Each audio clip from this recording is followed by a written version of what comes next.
It's great to be here, and it's a great honor to be here, especially speaking after Nicholas, so thank you so much. Thanks so much for inviting me. If you can just, sorry, technical difference. Yep. Beautiful. You might notice I actually changed the title of my talk from When Cities Comes Alive to Before Cities Comes Alive. And the reason for that is I know there'll be a session afterwards that actually is titled When City Comes Alive. But also what I want to do with you is take you through a very strange journey that I've been following for the last 20 odd years.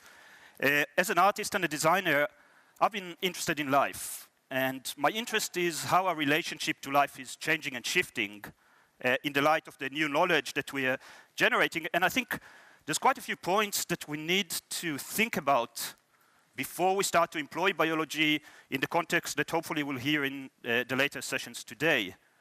I have about 130 slides, so it would be good if you'll see the slides rather than myself. So when I started my research, I was doing product design, and I was looking at this possibility of design and biotechnology coming together. And in 1995, I came across an essay by Ezio Manzini, the design theorist, where he was talking about the idea that the objects of the future would be not just instruments for our use, but entities that effectively linked and that need care. He wanted to think about objects like plants in our garden.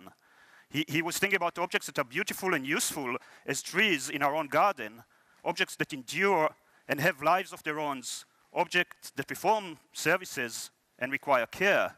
So he was thinking about this idea of the quality of objects as a system that have a variety, complexity, life, and blend of beauty and utility as a garden, but at the same time are products of the real world, a world extensively and intensively artificial. Now I want you to think about it. What does that mean? And I think here in a place in Japan, it's particularly important because Manzini was talking about artificial objects that are more lifelike.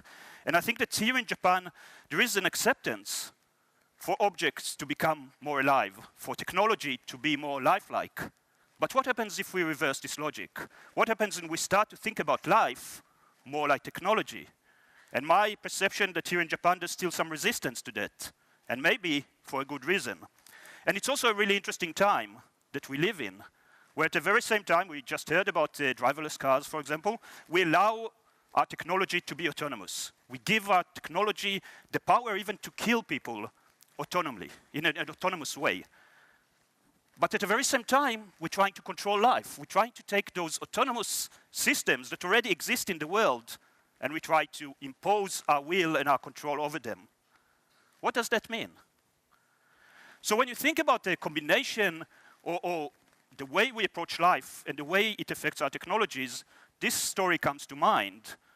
In the 19th century, Henry Ford went to visit those meatpacking industries where life was basically disassembled. They had those disassembly lines, and that's where the assembly line came about. So think about that. Think about the fact that before we could build things in such a manner, we had to break apart life to such an extent that life became an abstracted product. And then we reversed logic, and we started to make things using a reverse type of approach. The idea of nature becoming an obstacle is something that we're starting to see more and more. This is kind of an interesting point where both the Marxist and the capitalist also have the same idea, that in a sense, nature is an obstacle for us to overcome.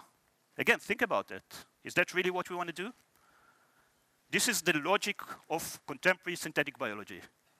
Life is something that needs to be designed in a rational way.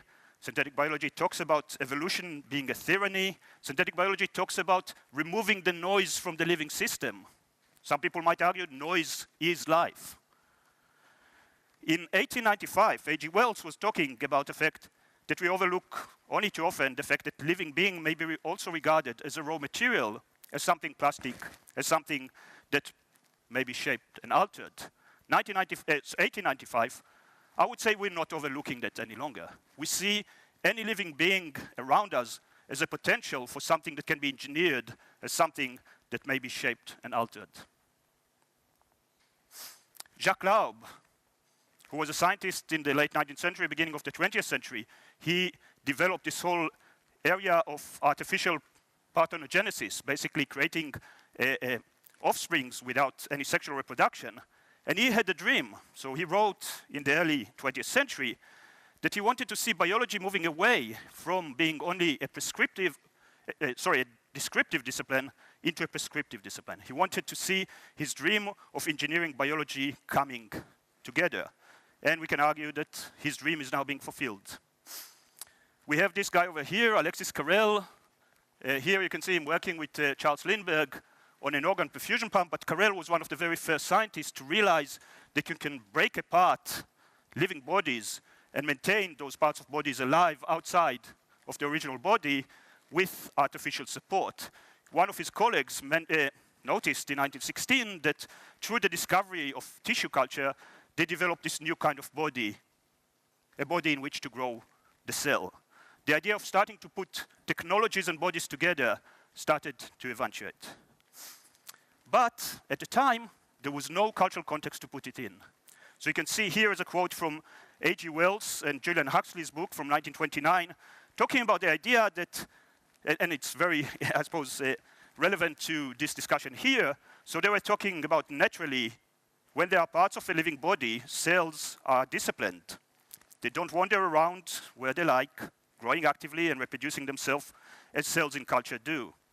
An organ, such as a brain or a liver, is like a city during working hours. A tissue culture is like Regent Parks on bank holiday, a spectacle of rather futile freedom. Now, obviously now we're trying to figure out what we can do with those spectacles of rather futile freedom. Cells in culture are actually working for us, and they've been working for us for quite a while. But going back to this idea of cultural articulation, what happens when we don't put, or we don't get any way to articulate what happens when life and engineering comes together? Another very strange occurrence. This is the very first premature baby ward in the United States. So those are incubators for babies. This is from 1901, from the Pan American Expo in Buffalo. And you can see, note those crowd control rails, and the reason for that, it was part of the fairgrounds. So when it was in the expo, it wasn't in the part of technology, it was actually next to all of the weird things. And when the display was dismantled in Buffalo, it moved to New York, to Coney Island. That was actually one of the very first things to be put in Coney Island as a display in the fairground, next to the freaks.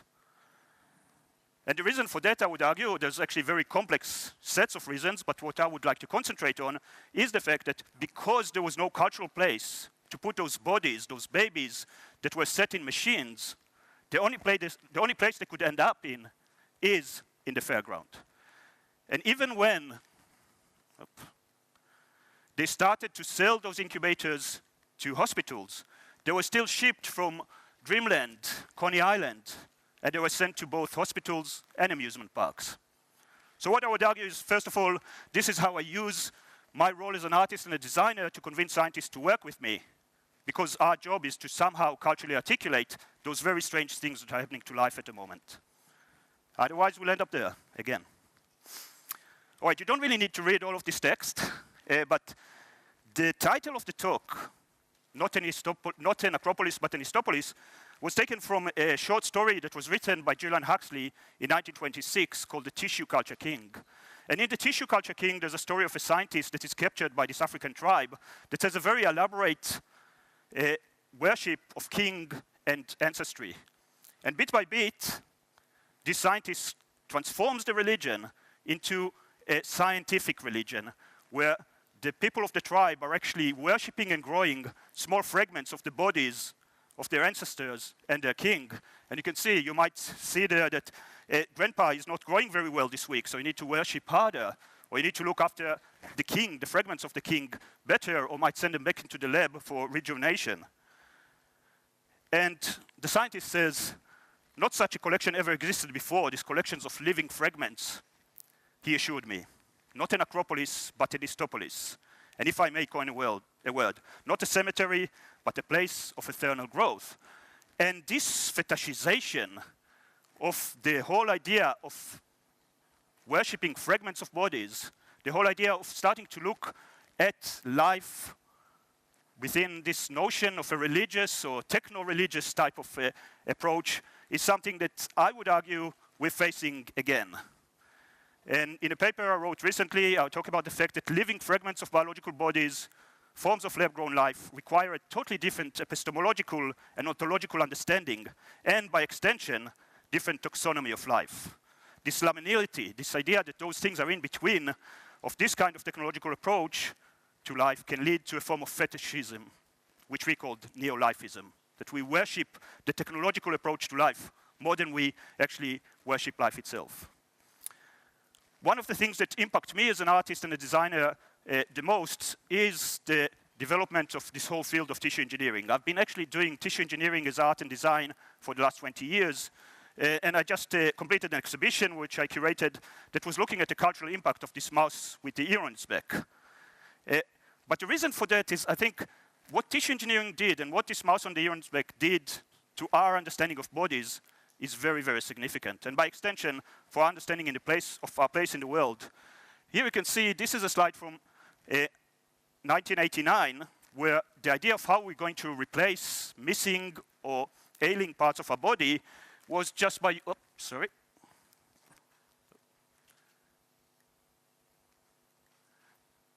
just by using kind of hard, dry, mechanical engineering approach.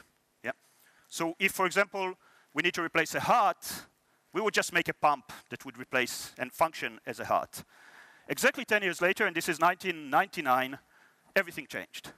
Suddenly, we start to look at the way in which we might be able to utilize those latent regenerative powers of our bodies in order to replace our body parts by growing those parts. Now, this is a significant difference. This whole field of regenerative medicine and regenerative biology made biology into a technology. So if you want to reverse the logic, yeah, if in the late 80s we were told we can replace the heart with a pump, then in 1995 actually there was an international consortium of scientists that gave themselves a 10-year deadline to grow a heart, a fully functioning heart outside of the body. You know, we're way beyond that deadline. The mindset, and from my perspective, the mindset to a large extent is much more important than the actual technology. The mindset was still there. So how about reversing the logic? How about not growing hearts? How about growing pumps? How about using this technology as a way to grow functional products? And that was really my approach when I started my design thesis, which I called Biotechnology in the Design Way, looking at living surfaces. So in the mid-90s, or early 90s, I started to research this idea, which what now can be considered a speculative design project, where I was imagining the role designers might play when they start to design living biological systems. If you think about the fact that more than 100 years before, there was already a prediction that biology become an engineering pursuit, it's only natural that designers and artists might move into this field and start to design those biological products. Now, I found it fascinating, exhilarating, but also extremely challenging. So I decided to continue my research and do it in the most experiential way, entering the lab, because I wanted to know what's going on there. But I didn't want to propose any more products. I really wanted to see this kind of how this mindset is shifting and turning. The very first lab that I ended up working in was an eye research institute in Perth, Western Australia. So you can see me getting into there. And I was confronted by that. So I'm really sorry about this image, but we need to be confronted by the idea of life and death when we talk about biology. Those half rabbit's heads have been delivered to the lab around lunchtime. We were told that those rabbits have been killed in the morning for food. The heads would be sent to a brain research institute that would take the brains out, and the eye research institute where I worked would get those half rabbit's heads around lunchtime. We would then pull the eyes out and put them in antibiotic solution overnight. And then work with the scientists that we worked with, look down the microscope, and see viable cells. Now that's very strange. For me, as someone who wasn't trained as a biologist, that didn't make any sense. The rabbit was obviously dead, and dead for a while. But we had viable cells that we were able to grow out of it. what it told me is that we don't even have a cultural language to do something or to engage with something that was already more than 100 years in the making. As you remember, Alexis Carrel was doing this kind of work at the early 20th century. What does that mean? That now we have all of those collections of life and living systems that we don't even have a way to refer to. How are we going to use those technologies? How are we going to engage with life as an engineered product if we don't even have any cultural understanding of what it is? And that's when we coined the term semi-living. So we started to talk about those entities as being semi-living, partly alive and partly constructed. The very first works that we've done was basically take the skin out of those rabbits' eyes and put them on the most fundamental of biomaterials, glass, and grow them for periods of time, and then image them in different ways. This is a curious one. This was so we designed different glass figurines to represent different aspects of human technology. That was supposed to be a bomb, but when we finished with it, it looked more like a fertility goddess. And that wasn't even intentional. But I wasn't satisfied with that. Oops.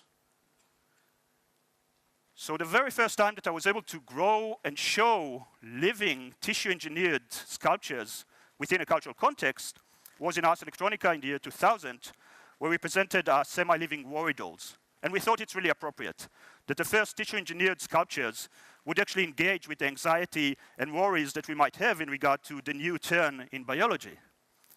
And what we've done in order to do so, we had to set up a fully functioning tissue engineering lab in this cultural context. In this case, it was the foyer of the Bruckner House in Linz. What was really interesting there is that for most people, the only thing they've seen was the technological frame. They haven't seen the worry dolls. What they've seen was a bunch of artists taking a lab and putting it in a cultural context. But what we were interested in is those things. Those are tiny dolls that, according to the original Guatemalan worry dolls, according to the legend, you give those dolls to kids before they go to bed. The kids tell the worries to the dolls, put the dolls under the pillow, and the doll's supposed to take the worries away. We've done them out of surgical sutures and degradable polymer, which we then seeded with cells. But also we had to deal with the idea of care, and here's kind of an interesting return to what Manzini was talking about. In order to maintain those semi-living, in order to maintain those fragments of life, they need lots and lots of care.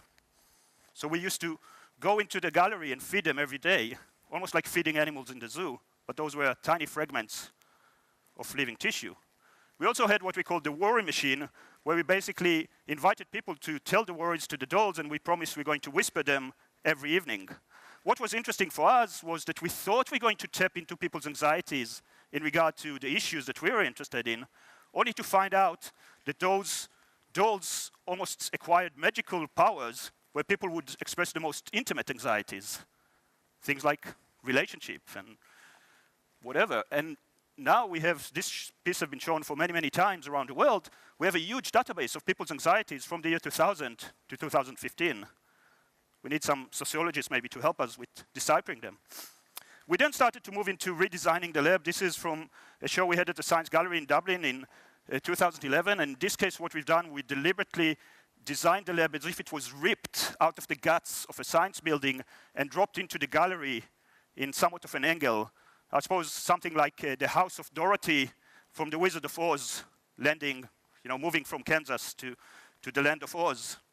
And you can see with the worry dolls, what we did was now had a microphone where people could whisper directly to the dolls, and the vibrations of the whispers would impact the growth of the cells over those dolls. Another thing which became apparently, or very important for us, was the idea of responsibility. What kind of responsibilities we have to exercise when we start to work with living systems? It's not just looking after them, it's also disposing of them. And this is something we rarely hear, the responsibility to deal with life when it's no more required. So we developed those killing rituals where we would invite the people who were responsible to bring us over in our life forms that were presented as art, and together we would kill them just by exposing them into the environment. Those cells have no immune system, there's no way they can survive the world, and just by exposing them to the world, we would kill them. But we would make a point to talk about that. After the worry dolls, we had this piece over here, the Pig Wings project. Jonas and myself ended up being research fellows in Harvard Medical School with a name that some of you might know, Professor Vacanti, but we worked with Joseph Vacanti rather than Charles Vacanti. Anyway, we started to work with quite sophisticated tissue engineering technologies, and in this case, what we've done was to grow 3 sets of wings using bone marrow cells from a pig into the shape of the 3 evolutionary solution of flight invertebrates. Now, the reason for that was that in Western iconography, winged creatures have a very strong kind of meaning. So when you think about winged creatures that have bat wings, usually they are the devils and demons. If they have bird wings, they are angels. And if they have the paradoxal wings, we don't know enough about them because we just found out about them late in our history, and we're still trying to make sense of that. So in a sense, we were trying to talk about the 3 different ways in which we can deal with this new approach to life. We can think it's going to destroy us, we can think it's going to save us, or we can say, hey, wait a moment, we still have to figure it out. And we ended up showing them, they were at the time one of the largest tissue engineered constructs to be grown. We're using computer-aided design and manufacturing. We were 3D printing them. That's back in 2000. We didn't make a big fuss out of it. We just did it. And we were also dealing with something which is extremely important. And that's what we refer to as the aesthetics of disappointment. Those wings are tiny. They're about 4 centimeters long and about 4 millimeters thick. And when people would come to see them in the gallery, they would expect to see, if not flying pigs, at least wings which are big enough for pigs to fly with. And they would be confronted by those small objects displayed in cheap jewelry boxes. And this is something we need to keep in mind when we hear about developments in biotechnology as well. The aesthetics of disappointment is something that we would all experience. I then moved towards this whole field of what I refer to as pseudo-utilitarian projects, where we started to work with this technology to develop what can be seen as consumer products. From our interests, we were much more interested in our relationship to life rather than try to make products, but it was obvious that one of the most intimate relationships we have with other living beings is by consuming them as food and internalizing them and making them part of who we are. So we decided to grow meat, and the first steak we've grown, that was in 2000, the year 2000, we grown a tiny steak using lamb, basically cells from an unborn sheep, actually, muscle cells that were grown in this bioreactor for a while. This idea of a technological kitchen is not very new. Here's an example, late 19th century. We would grow everything in those kind of bioreactors, in those environments, in our kitchen, which would look more and more like a laboratory. At the University of Western Australia in Perth, a strange creation is slowly growing in a lab.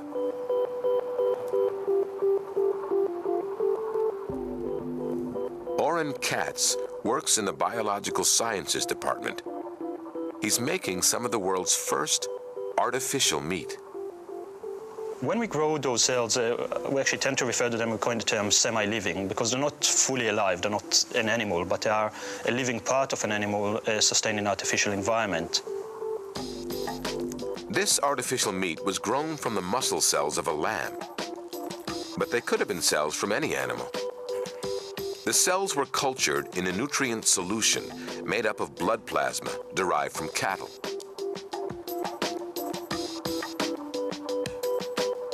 The muscle cell cultures are grown in a microgravity bioreactor, which constantly rotates the meat so it grows in 3 dimensions. Without this motion, the meat would be flat, only a few cells thick. But there's another problem to overcome if the lab-grown meat is ever to mimic the real thing. There is research which is being taken place at the moment in trying to find ways in which you can exercise those muscle cells so they would align and have a more of a muscle-like texture.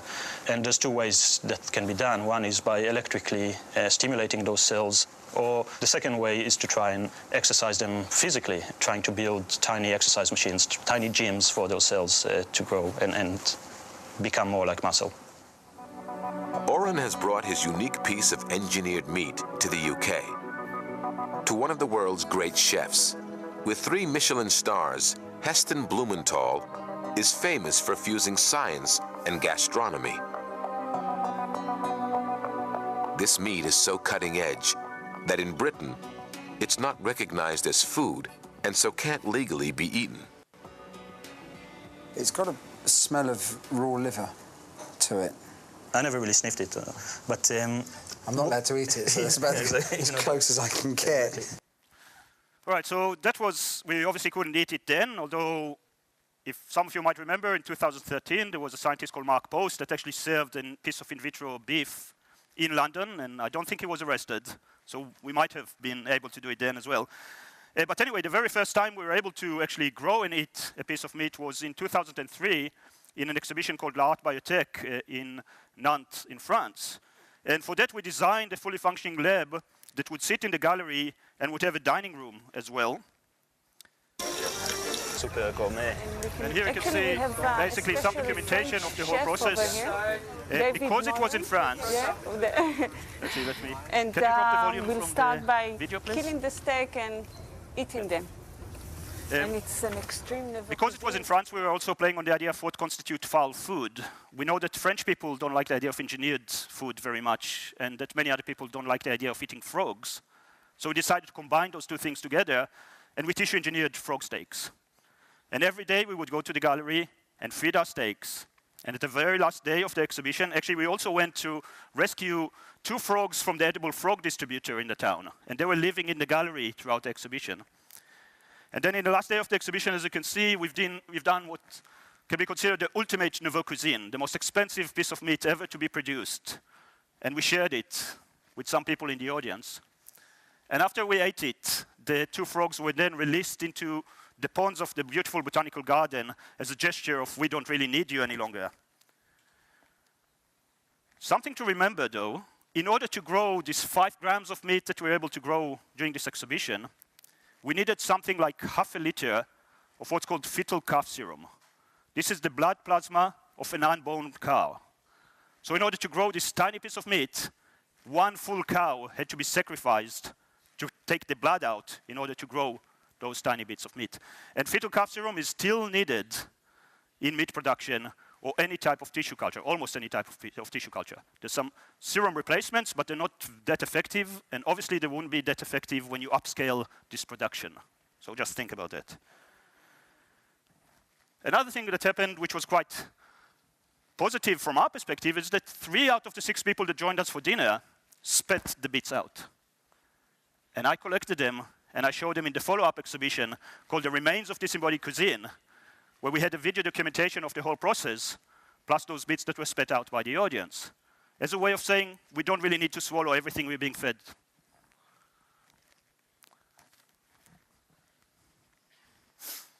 We then moved to the Victimless Leather project. And this project was actually here also presented at the Mori Art Museum 6 years ago.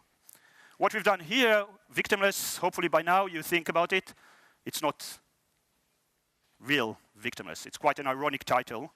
But we wanted to remind people where leather comes from. We wanted to remind people the current problems we have with using animal materials, but also kind of questioning where we're going in the future. So here you have a tiny jacket made out of human and mouse cells grown together, contained within this technological environment, within this technoscientific body, and will never, as I mentioned, survive outside of this technological environment. When we showed it at MoMA in New York, about halfway through the show, that was actually part of the Design Elastic Mind exhibition, and out of the 250 or more bits that were in the exhibition, there was only 1 living thing, and that was this tiny jacket. And halfway through the show, it died. Or actually, we had to kill it. We're using mouse embryonic stem cells, and in this case, they actually grew out of control and clogged the system to such an extent that Paolo Antonelli had to switch it off. And we created quite a stir. Murder in MoMA. MoMA kills art. What was interesting from our perspective was the fact that it brought back the discussion about our responsibility towards living things that we're involved in manipulating. And that was the most successful thing this piece could ever do, rather than grow into a leather-like material, which was less interesting for us. When we showed it here at the Mori Art Museum, the first time we showed it, we actually had 3 jackets that were running in parallel. But the very first jacket that was put on display, the day after the opening, I get a phone call and saying, there's something very weird happening to your jacket. And here you see, this is a very young jacket, and there was this tiny speck, which was a fungi contamination. So for the first 10 days of this exhibition, which was appropriately called Medicine and Art, I would come in and give medicine to my art to try and stop the growth of the fungi. But in the end, that's what happened. And again, in a sense, it's way more interesting than if I would try to control it and try to grow real leather rather than allow the living system to do what the living system does, and that's grow out of control or engage in some relationship with another life form, in this case, fungi. Then I started to work in the field of synthetic biology, and I was part of a group of artists and designers and scientists that were involved in this initiative called synthetic aesthetics. And I worked with a Japanese scientist, Hideo Iwasaki from Waseda University, on a project that was dealing with the idea of humility. Iwasaki-san is an expert in the biological clock of cyanobacteria, so we were looking at the idea of time. Now, I won't go into details. It's a very complex project and has quite a lot of layers and levels. But in this case, we've done two very opposing things to do with our understanding of time as an instrument for humility. One was we went to visit the oldest rocks on Earth in the Pilbara region in Western Australia. This is one of the best preserved geological clock or calendar. The rocks there go all the way to 3.5 billion years. Many of the rock formations are biogenic, meaning their existence was due to living processes. Those bending layers you see there are actually a lot to do with the activity of those cyanobacteria producing oxygen, releasing it into the environment, poisoning almost everything around it, but also the iron became a sink and oxidized and layered. And then there was another time where there was not so much oxygen and those cyanobacteria produced more oxygen, and you would have another layer of this iron ore. And you would have fossils and other deposits. So when you think about human existence, we are not even the fingernail thick in this existence. So when we think about the intentionality of what we do, when we start to think about it in deep time perspective, we are just yet another random mutagenic agent. There's no intentionality down the track of geological time frames. And this is something that we need to constantly remind ourselves. We might be just a slither in this geological calendar. The other thing we've done was also to use cyanobacteria and try to engineer it, or at least conceptually engineer it, to rearrange motherboards on computers, literally becoming the bug in the system. Now, I don't think I would like to be successful with this project. You can imagine releasing a bacteria that would go into your motherboard and rearrange it and deposit and precipitate the different metals and rearrange the circuits. But this is, again, something for us to remind ourselves.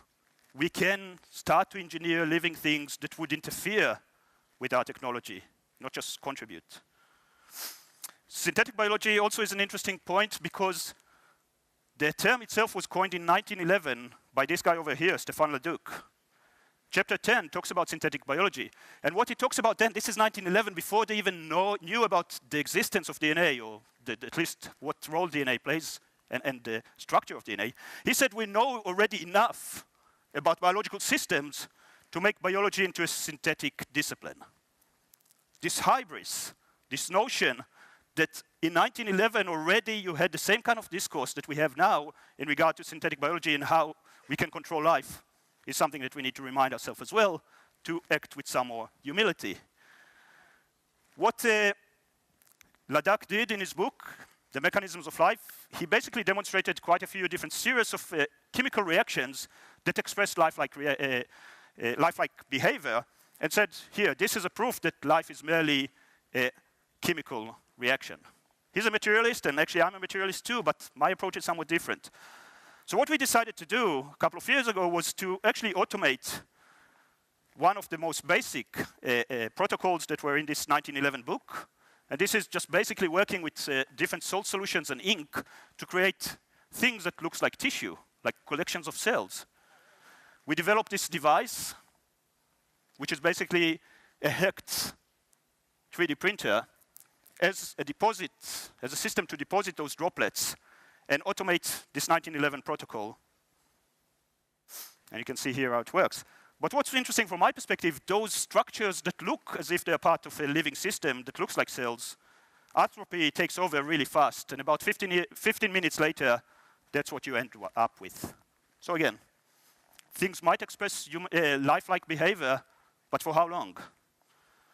Okay, I'll skip this one. This is a piece that we just presented in a show in Perth recently. I might be able to talk about it later on Friday, but I want to talk to you on one last thing. This is the ear. You've seen already the mouse that had the human ear growing from its back. That was shown to the public for the first time, actually exactly 20 years ago, in the 24th of October, 1995. An image of a mouse that had a human ear growing on its back hit the media. And what was interesting with that was that the promise, and that documentary was actually one of the scientists, and this time it was Charles Vacanti, said that the only thing that stops this ear to be implanted onto a human are regulatory issues. 20 years later, we still don't really have humans that have ears grown in such a way. Actually, the keynote in the conference I organized last week was Professor Yilin Chao from China that said that finally he was able to do something like that, but he still didn't publish the results, so the jury is still out. Now, what's interesting when we probe the history of the mouse with ear on its back, before they've done ears, they've done geometrical shapes. Basically, purely design approach to how you grow those living systems. Here you see a cross, a square, and a triangle. What happened as well is that in 2013, another lab, actually Joseph Vacanti's lab now, published a paper said, we finally solved the issue of a tissue-engineered ear. And the way they decided to solve it is to create this titanium frame to hold the ear shape together. Now, this is kind of a really interesting case, because the promise of tissue engineering, as you remember, was that you would use the regenerative powers of the body to grow body spare parts that would be indistinguishable from the actual original biological one. But here you are, 20 years later, trying to solve the problem of just growing something as simple as an ear, and the only way you can do it is by creating a titanium frame to hold the shape. Now, as an artist, I'm not interested in the technology, I'm interested in the philosophical question that it raises. Why does constructed life can't hold shape? Why do we need to support it with a titanium frame? So the work that I've done was basically referring to all of that. This is a piece, again, a very new piece that's just been presented for the first time last week, where we worked with this idea of the Trinity. The mouse with the ear on its back actually was basically three organisms. There was a mouse that was the life support, if you like. There was the ear, which was of a human shape, but the cells were bovine, were cow's cells. The human was only a symbolic shape within this trinity. So here you have a trinity of bioreactors that have those three geometrical shapes grown out of mouse and cow, and the only way you see it is through looking through, okay, I'll have to skip that, looking through the peephole in order to, I'll talk about this project on Friday, hopefully, and this project as well, which was in Osaka. But I just want to finish with a statement, because I think it's kind of important. When Wired magazine asked me about 2 years ago to come up with my prediction to the future in regard to what kind of new materials would be there, that's the best I could come up with. So basically, as biology turns into an engineering pursuit, life is becoming a raw material. In the next decade, we would see attempts to use living and lifelike systems as smart materials that self-assemble, self-heal, and perform different functions. Some will escape our control and will transmute into weeds and pests. Welcome to the new ecology. Thank you. カッツ様、ありがとうございました。Mr. Katz, thank you very much.